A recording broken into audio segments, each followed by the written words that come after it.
Well, what does all this mean for the broader political landscape? We're joined now by two MPs who may have some sympathy with this group but have decided to stay. Labour's Kinnock and the Conservative MP Dominic Grieve, the Theresa May loyalist Damian and Layla Moran from the Liberal Democrats, a party that has the same number of MPs as this new independent group, and who also claim to occupy the centre ground. Good evening to you all. Damian, first of all, there is no doubt, listening to those senior backbench women, they lay a lot of blame at this at the door of Theresa May, not just on the immigration thing, but on the ERG, on having a tin ear.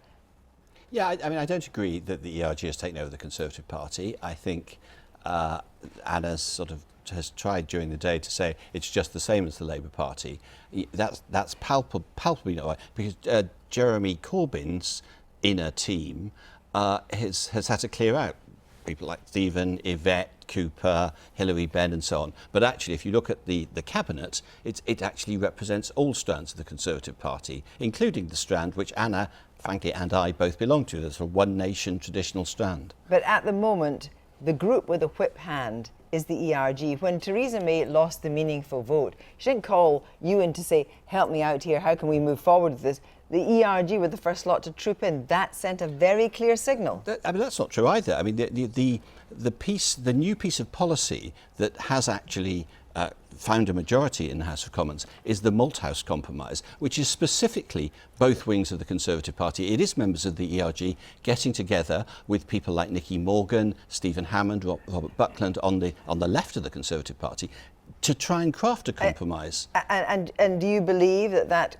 compromise has been crafted? It doesn't seem to appear to be crafted to the liking of ERG members. Well, it's a work in progress, but there are ERG members working on it, along with people not in the ERG. So I just think this idea that the Tory party has become unbalanced is just wrong. But yet you have, fellow cabinet ministers, you know who they are, Amber Rudd, David Gauke, and Greg Clark, who may actually leave the cabinet. If a no deal is not taken off the table, they'll go. Well, I think no deal would be a complete disaster. I don't want that to happen. That's why I've been supporting a deal. That's why I've been on this working group with these people who've worked out the Malthouse Compromise, because I think it's really important. Would you personally, seriously, think actually it would be a better idea for the whole country, for the kind of ease of the country, if a no deal was taken off the country? You can be honest now, there's less than 900 hours to go. I've never quite understood what taking it off the table means. It's a sort of phrase I'll tell you what it means. It means if we get to that point, you either revoke or you extend Article 50 until we've worked it out. That's what it means. Fine. I don't think, I mean, despite, I campaigned as hard as anyone for Remain, but I don't think we should have a second referendum. But I do think that a deal is possible, and that would be much the best thing, not just for the party, we've been talking about the party, but for the country. Yeah, so that, again, in a sense, is getting into that Brexit argument again right now. But Damian, Dominic Grieve, you have been with Anna Soubry. You've been in these conversations with Theresa May. You've seen her try to use her persuasive powers. Fallen on deaf ears? Yes, it has fallen on deaf ears. I think the argument that she's been putting forward, indeed I've been putting forward to the Prime Minister, is that you should look at the 2016 referendum result in the light of the reality in which we are now facing, and that therefore excluding, whether it was the initial exclusion by the red lines, a single market or a customs union, or today excluding the possibility of a further referendum when there's quite a lot of evidence of public opinion shifting, is a serious mistake. And ultimately, it is handing the Prime Minister and the government into the hands of the ERG, who are bullying the government in a particular direction. Do you have sympathy with what these three women did today? Complete sympathy, and indeed admiration for their courage, because it's a very difficult decision. Would you do it? For me, I want to continue this argument within the party, of which I've been a member for about 45 years, and I think it's an argument worth making. I can't predict where I might be if the party goes completely off the rails. And what That's would another matter. Well, let's unpack that a bit, because you have been loyal, you've stuck in, you've fought from the inside. But what would off the rails look like to you? What would occasion your departure? I think that's a hypothetical question, because there are a number of different strands that could feed into it. Firstly, I would certainly cease to take the whip if I thought the government was about to take us into a no-deal Brexit. Absolutely clear about that. I regard it as so disastrous for the country that I would have to use every opportunity available to me to stop it. The second one... If it meant joining the group, you would do that? Well, it's not a question of joining... I mean, the group is a group of independent MPs. Yes. The key point is, would a no deal, the threat of the government, which I am supporting, implementing a no deal Brexit, what would I do? Yes. I would not be able to maintain my support of the government. I'm quite clear about that. So you would leave the party? I would have to leave the party, yes. You know, that is extraordinary now, isn't it? Because we're in a situation where this has got to such a pass that Theresa May has failed to negotiate properly within her own party, that someone like Dominic would leave.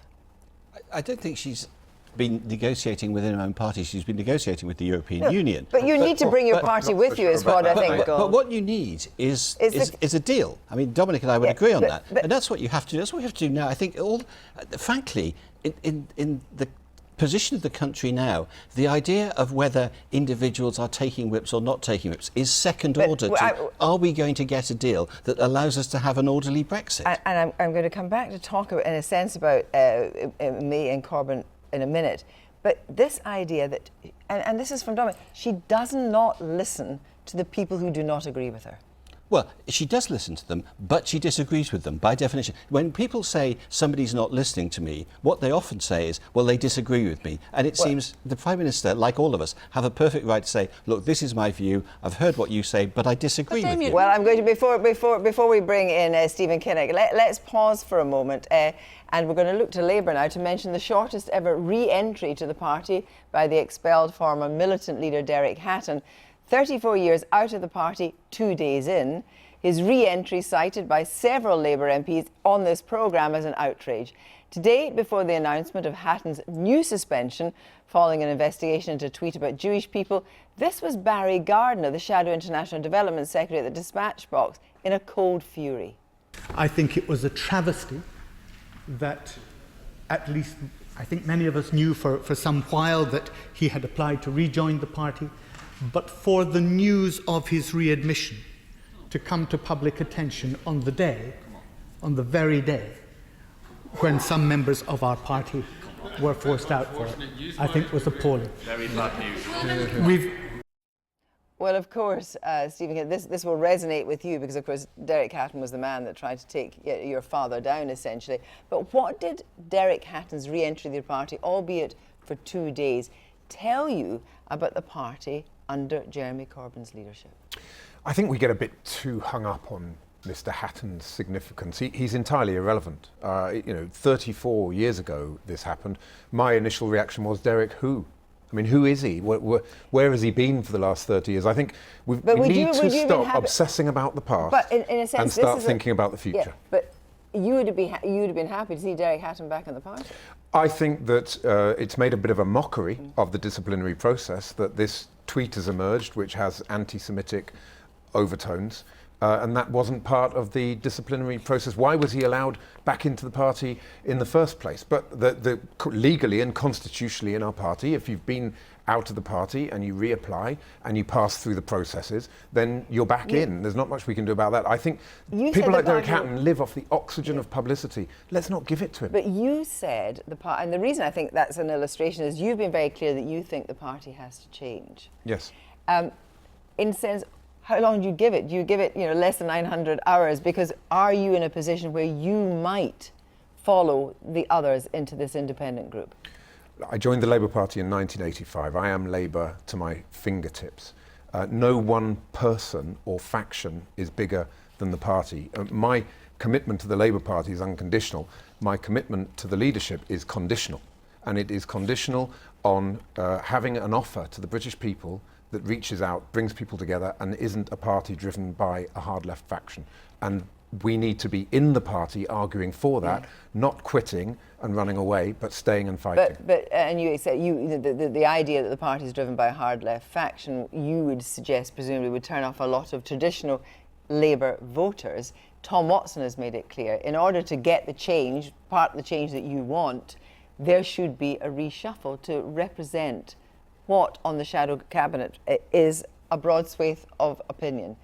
Is that absolutely crucial? I agree. I mean, I think we've got Parliamentary Labour Party on Monday. It's critical that Jeremy comes to that meeting and talks to us about how he sees the changes.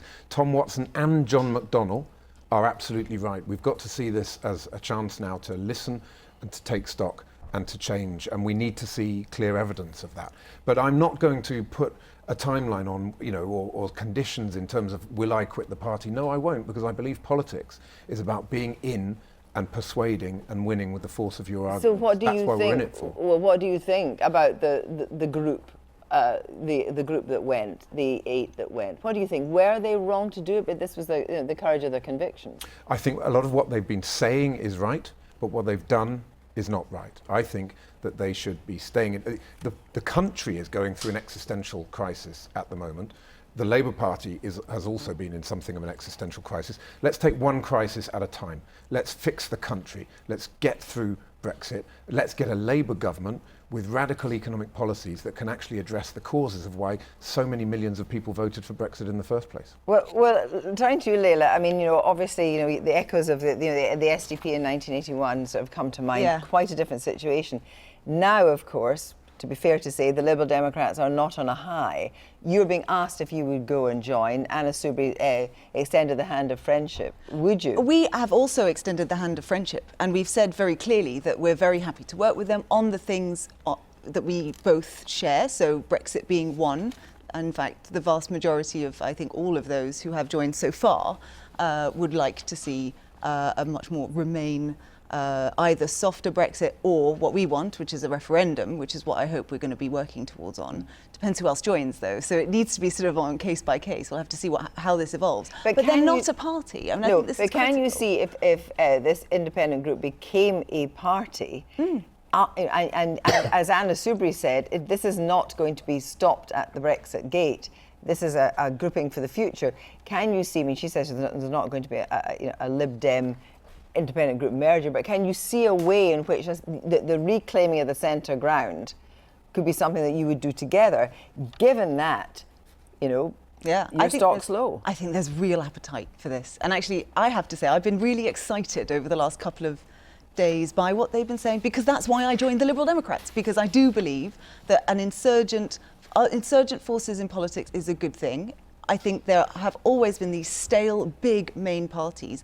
And I do think that we've got a new type of voter now, a voter that is much less wedded to the red team or the blue team. But you do and have actually, to have a we've got policy to make platform. sure, we've got to make sure that we capture that energy. And absolutely, the Lib do you Dems are agree? happy to be front and centre. But do you there. agree, Damian, that actually this new group could actually change the shape of Conservative and Labour, that it has the capacity to do that? It could. I think, oddly enough, it's more difficult for it to do that than it was for the SDP, because I just detect less coherence. But because they say that's the old politics, having to decide on a manifesto now and having to decide on a policy. Yes, but it's not. No, it is just I politics. think Having some Anna policies. Soubry stood up and praised George Osborne's austerity Yes. agenda. How does that leave the Labour members of that group? Well, Yes, well, that was a question put to them. But they say praising that's the the old policies that smashed the politics. It country. doesn't matter. But I think, exactly. I think what you've got to understand is that this is genuinely a group of independent MPs who have come together because they've formed a working relationship and a relationship of trust over a period of 12 to 18 months when they have been pilloried and bullied within their own parties. And therefore there is a huge amount of goodwill between and within the group. Now, I think Damian's got a very good point. Whether that then develops into a party that presents a series of policies is, I think, a very open question. And we won't know that till by-elections. It's more than you policies. won't know that but you won't know that till by-elections. No. And in any case, these things, the world wasn't made in a day, and the political party isn't going to put itself together in a very short period. At the moment, it is absolutely focused on one issue because it's the single biggest issue dominating the country, which is Brexit. And on that, they are talking with one Dominic's voice. right. And would you advise them on their Brexit strategy? No, I don't think I need to advise them on their Brexit strategy because I know exactly what their Brexit strategy is. They've been very, very consistent about it. And indeed, I share their approach to Brexit totally. But what It's about just the that I was timing looking- of this, but the- Dominic? Sure. You're if I- campaigning for a second referendum. Do you think that what's happened has helped or hindered Yeah, the campaign for a second referendum? My I think own it's helped feeling it. is it's probably not made I any think it's significant helped it. difference, I but think- it might certainly I not. think I it don't has think it's helped it. damaged it. You think I it's think helped it's it? helped it because it's re-energised some of this. I helped to launch the People's Vote campaign with Chuka and Anna. We want to make sure that this happens. I think for people out there watching this, they're looking at it going, something we predicted 2 years ago has finally happened. Lost the Labour Let's Party hope, now. You've let's lost the hope Labour that the Party now. People's Vote now happens. Thank you all very much indeed.